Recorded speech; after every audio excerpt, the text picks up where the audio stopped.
So we are ready for the podcast, episode 3, and today we are going to be talking about microtransactions in video games. So Miles, how do you feel about microtransactions in video games overall? I hate them.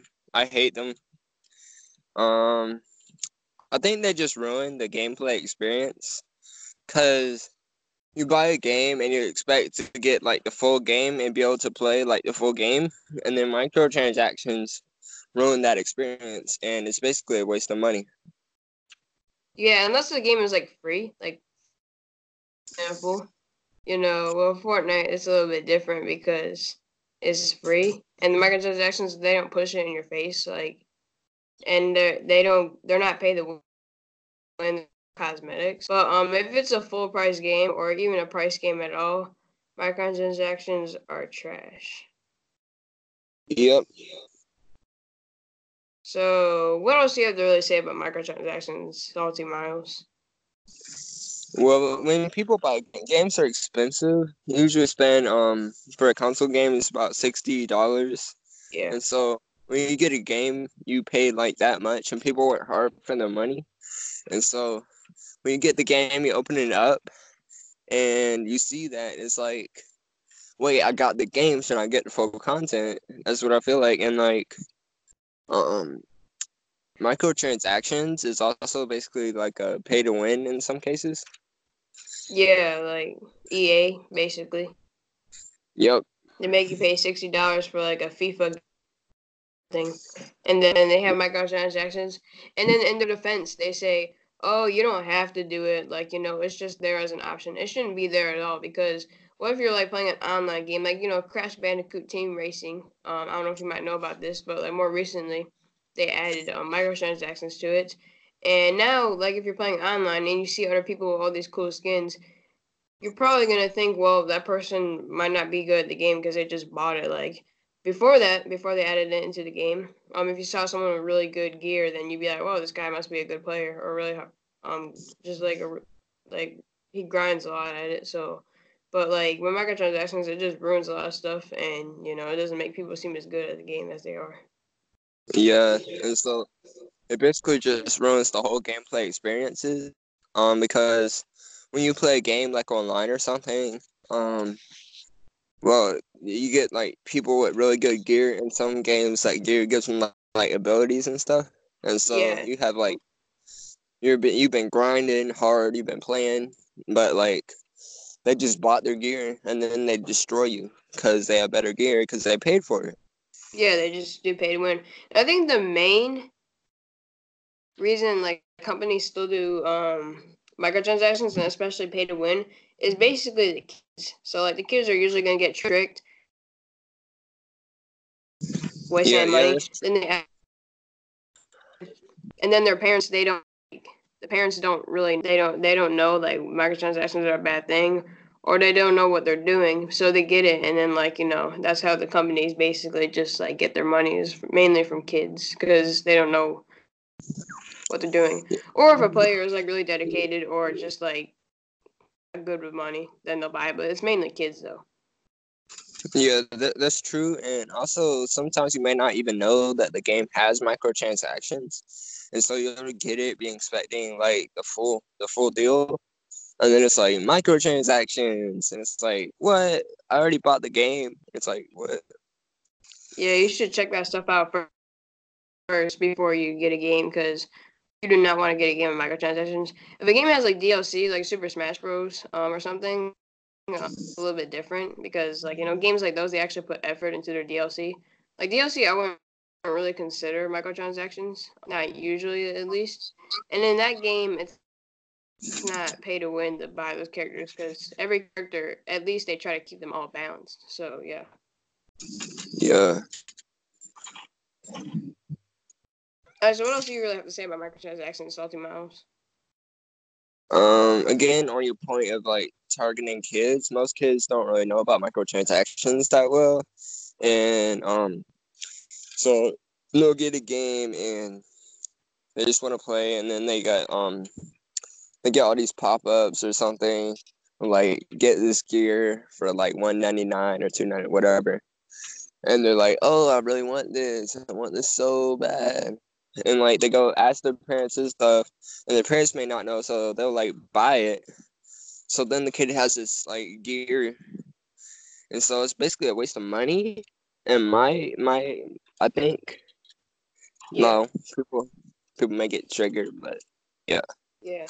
So, like, if a game costs money and it has microtransactions, just don't get it, like, at all. Like, unless it's like a really cheap game, and like they depends, but like Rocket League, for example, they have microtransactions, but it's like $20. But I think recently they said that they're actually gonna be getting rid of the microtransactions, so we'll have to see how yeah, about that. But like, good for yep, them yeah, because that's they're good. about to make me go in salty mode. Yeah, like Fortnite, like a while back, like they had they don't like they have microtransactions obviously, but like the worst kind of microtransactions are the ones where they're like loot boxes. You don't know what you're gonna get. It's completely randomized. Like for Yes. example, like one of the versions of Fortnite, like Save the World, they had it, but then they got rid of it like a few months ago, which is good because like you shouldn't be having that. But loot boxes are horrible. Like they're completely random. Um, Apex Legends, for example, season 3 just came out, but in season 2, Respawn made the game, but EA kind of took over a little bit, and they put their microtransactions in the game because they're very scummy about stuff like that. And then they had this like really cool axe skin, and then in order to get it, you had to complete all these challenges, and I think like half of them, the only way to complete them by buying them basically. And then after paying like over $100, once you complete all the challenges, then you get the option to buy it, not unlock it. You don't unlock it. You have to buy it. That's you get the option to buy it. That's so stupid. Like, and then you have to pay like another I don't know like $30 for that. Like that was ridiculous. It was like it was getting crazy. They probably lost a huge like player base because of that. Like yeah. And there was like a flame war on like Reddit. Like the actual developers were like cursing out the people like the fans who were getting mad. And so that's just another like bad like thing to do. You shouldn't be like cursing out your fans. If you curse out your fans, you're gonna lose them, and Yeah, it's like that the like you're supposed to be professional. You're not supposed to be like being like real about it. You can't be like, exactly. oh, I'm gonna start cursing these people out. Like some of the people were taking it a little bit too far. But most people they're just mad and like they have every right to be mad because it's microtransactions. So like the developers trying to defend themselves for that is just dumb. Like they should just like ignore it at the very Yeah, least. that's what I always do, like with hate comments. But like if a developer is like trying to cuss out like the players, that's not right. That should be professional and like ignore it or be like, I'm sorry you think that way. But oh well, or something like that. Like Yeah. So yeah, microtransactions are very bad, obviously, but it's just happening more in video games, and it's probably going to continue for a while. But more recently, Sony and Microsoft, they've been trying to like band together to be able to like try to get rid of games with microtransactions on their systems. Like EA games will probably be gone from their system, and like a lot of those games like Fortnite will be fine because obviously, and they're not scummy about it. Mainly loot boxes; those are like the worst kind. Like I said before. yeah, cause like you don't know what like stuff you're gonna get. You pay this money, you should know what you're gonna get anyway. Yeah, it's like really stupid. Like one of the Call of Duty games, I don't know which one it was. Like they were charging like $2 on the screen for your bullets. Oh my god, Yeah, that's horrible. that's like the worst.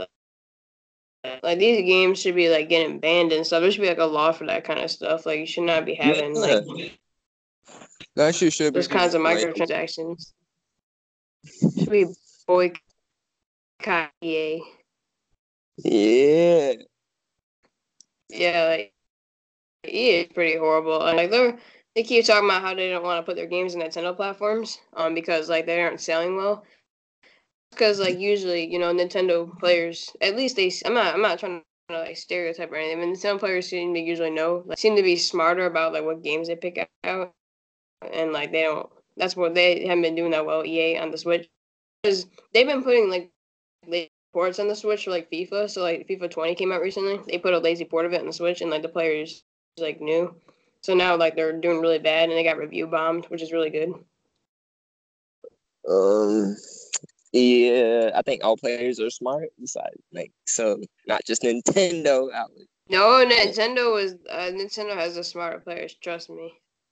I think you said. I think all players are smart. Okay, y'all guys watching, y'all are smart. Okay. All right, can you explain why PS have more like people like more if EA games have been sold on those platforms? The reason why EA isn't putting most of their games on Switch is because the Switch players aren't buying them as much. So like, I think the Switch players are smarter. So I'm just saying. But I'm glad that they're doing bad on Switch, especially because I do not want those trashy I EA don't games on want my them. console. So yeah, I don't want them definitely on my Switch. So that's just looks bad. So I'm glad they only have a few in there. Yeah. So, is there anything else you want to talk about? I don't think so. I think that should be about it for the podcast episode 3. Probably short again, but like it's fine. It's been a while. It's been over a month since we've done this, so sorry about got distracted, but we'll try to get back on track with it. At one point we were thinking about doing Spider-Man, like getting taken away from Sony. We're gonna do a podcast about that, but more recently, Marvel got it back, so and that's good. So we're glad we didn't because like things changed. So, but like our next podcast, we're not sure yet. Probably something video games. I'm not sure. So yeah, other than that, thank you for watching our podcast, and we'll see you guys on the 4th episode of the podcast. So this is sizzlingsamurai23 signing out. And this is Salty Miles for Ever Salty. Yeah. All right. So yeah. All right. See you guys later, and goodbye.